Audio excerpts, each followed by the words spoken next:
Naša škola vznikala po etapách a spájala sa s inými školami, ale táto budova, v ktorej sedíme, začala sa projektovať v roku 1935. Projektoval ju architekt Burian a už 30. mája 1937 ju slávnostne otváral osobne tedajší premiér Československej republiky dr. Milan Hodža. Jej prvý názov bol Štátna ľudová škola dr. Milana Hodžu.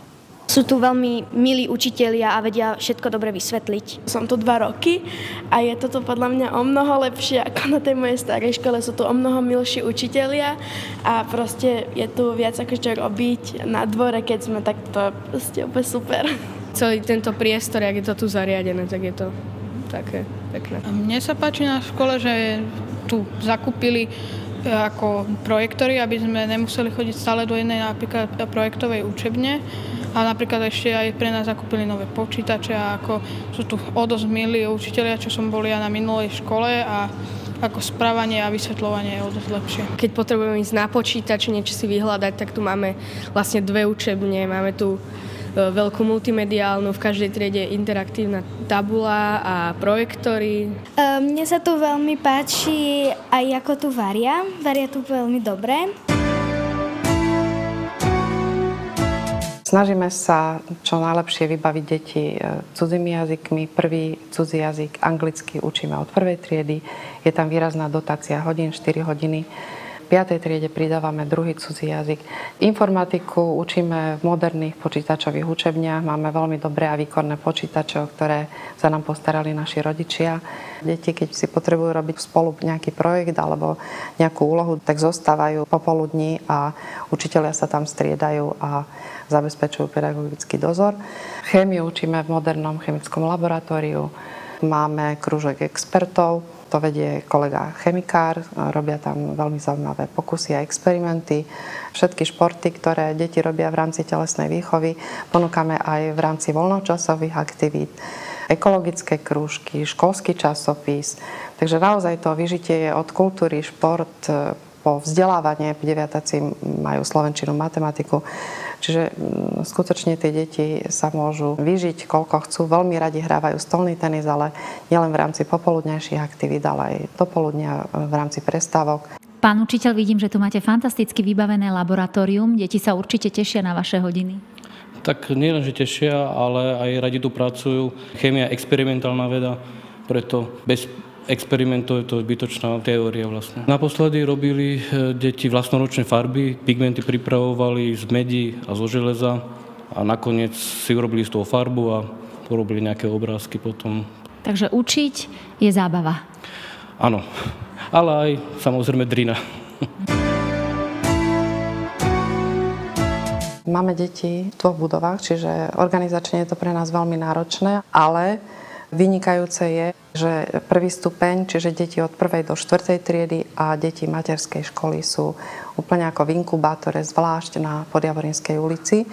A od 5. triedy do 9. triedy deti chodia sem do tejto budovy na rohu Palisád a Škarniclovej ulice.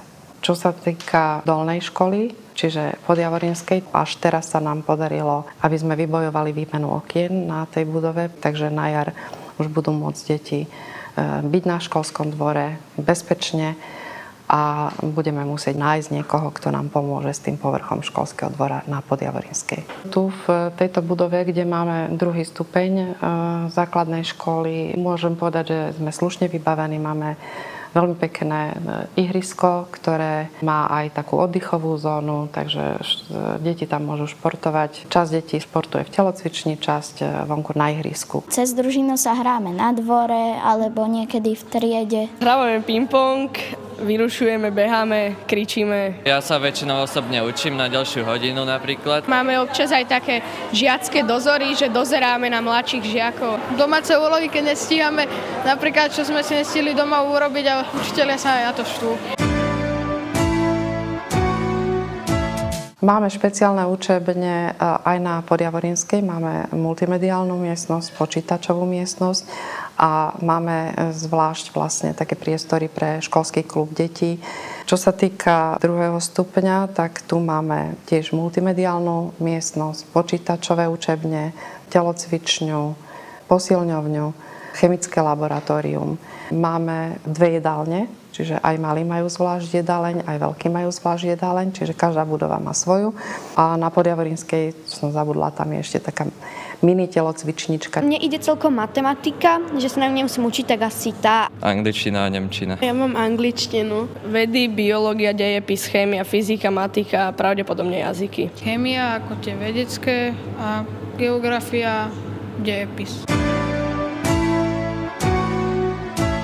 My sme vyhlasovateľmi celoslovenskej literárnej súťaže Hodžov novinový článok. Organizujeme túto súťaž pre deti od 7.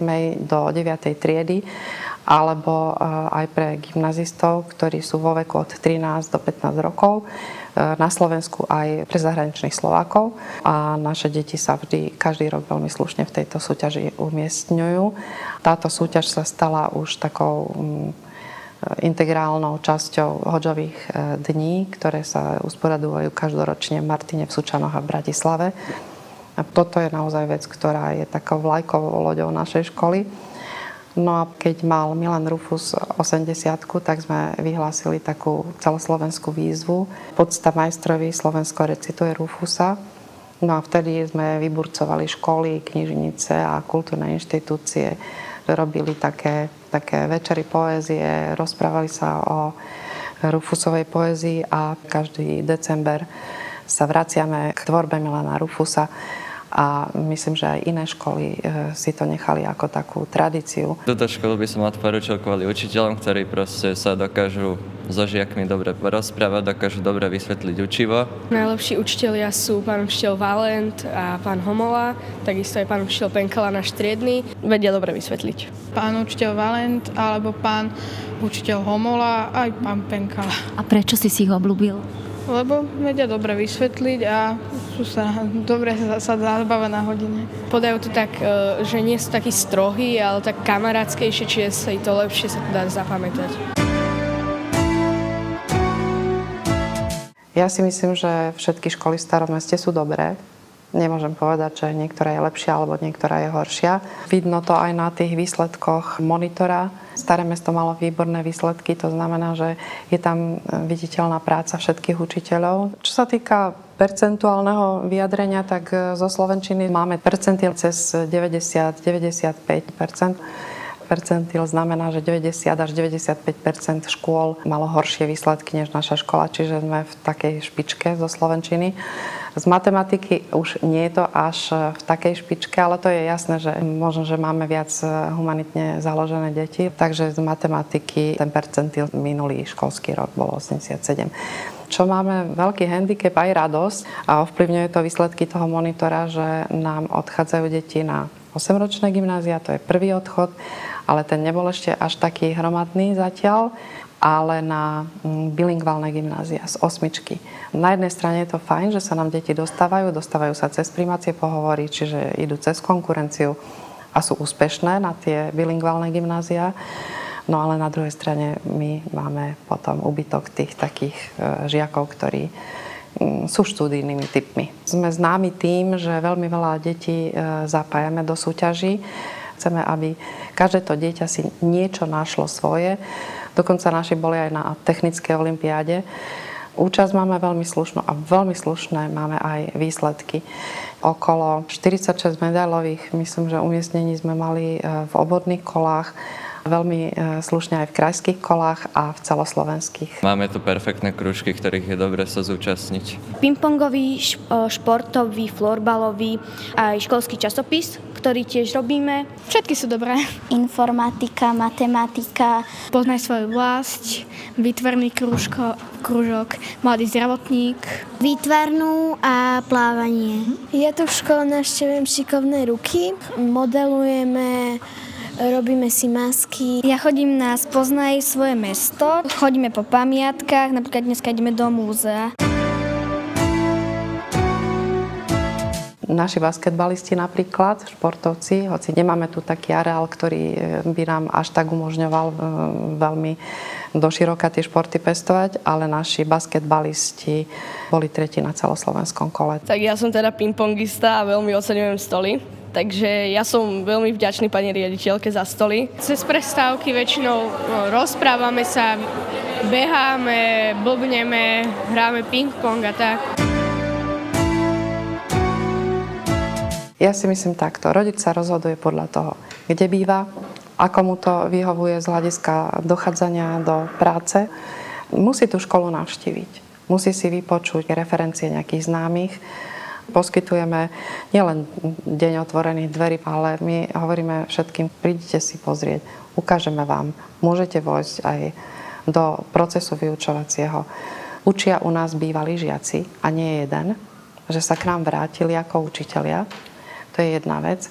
A súrodencov, keď má niekto mladších a treba sa aj presťahujú, tak dochádzajú aj s tými mladšími deťmi sem do školy.